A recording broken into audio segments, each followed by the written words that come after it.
My name is Emma Lavery. I am a student. I'm a poet. I am 21 years old. I really have no idea what the poem is going to look like before I start writing it. A lot of my poems just start off as like a small quote that I'll jot down in my journal. But a lot of the times, especially when I'm working with a tougher subject matter, I go into public spaces, the subway typically a lot, and I'll find different things to write on when I'm feeling really stuck. When I'm feeling really stuck, I have trouble just staring at a piece of paper and writing down what I want to say. So I'll write on my hand, I'll write on a cigarette cartridge, an old bottle that I have. It really helps me to kind of get out of that restricting piece of paper and just doodle on other things. So yeah, that's usually what I'm doing. Sometimes I'll just carve a little thing into a bench that I'm sitting on and I'll feel way more comfortable. I've always used poetry as kind of a coping tool to understand the world around me, especially the hardships. So I feel myself going into it the most when I'm completely overwhelmed.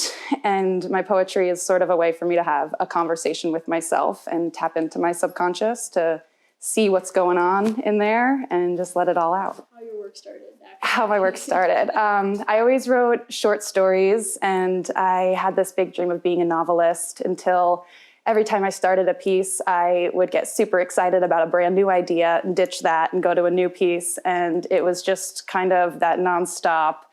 And I decided that I would channel it into poetry and take one little idea and start with that. And it has helped me so much to grow as a person and an artist. And I found a new love in poetry.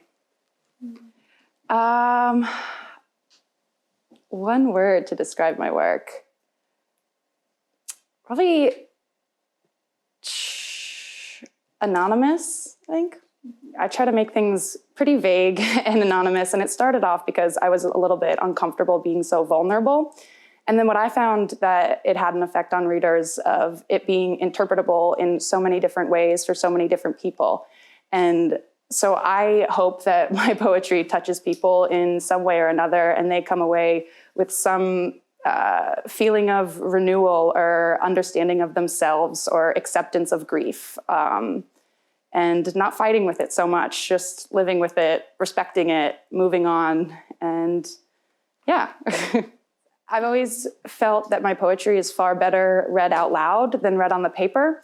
So I've been messing around with be it italics or changing the different lengths of stanzas and sometimes bringing the spacing a little bit lower so the words almost look like they're on top of each other. And so that's how I know, and hopefully the reader knows, that it goes far quicker, that you're almost like tying up your tongue. Yeah, so I guess I definitely mess with the form of the poem so that it mimics my own voice when people read it. Mm-hmm. I have a few ideas already for collections that I want to put together. The first and probably the most important to me is for my best friend who passed away last April, Tommy.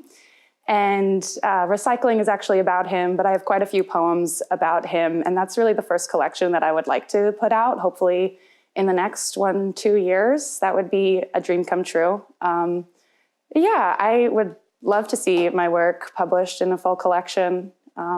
We will see.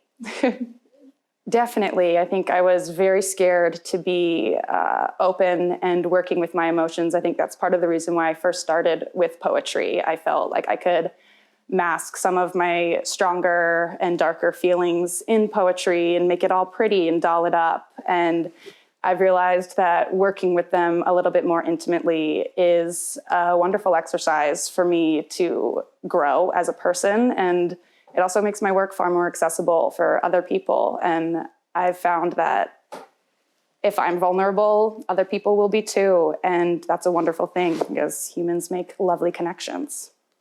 It'd be grow up and just, it's okay. You can write down if you're feeling sad. You can talk about it. I wish that I started expressing myself and not feeling bad about it from a way younger stage. I always have this fear that somebody is going to interpret my work wrong, take it the wrong way, be upset, or someone in my life feels like it's about them and they'll get upset. And that was something I really had to get over because people will interpret your work how they will, and you can defend it or you cannot. But I will always stand up for my work, and Yeah.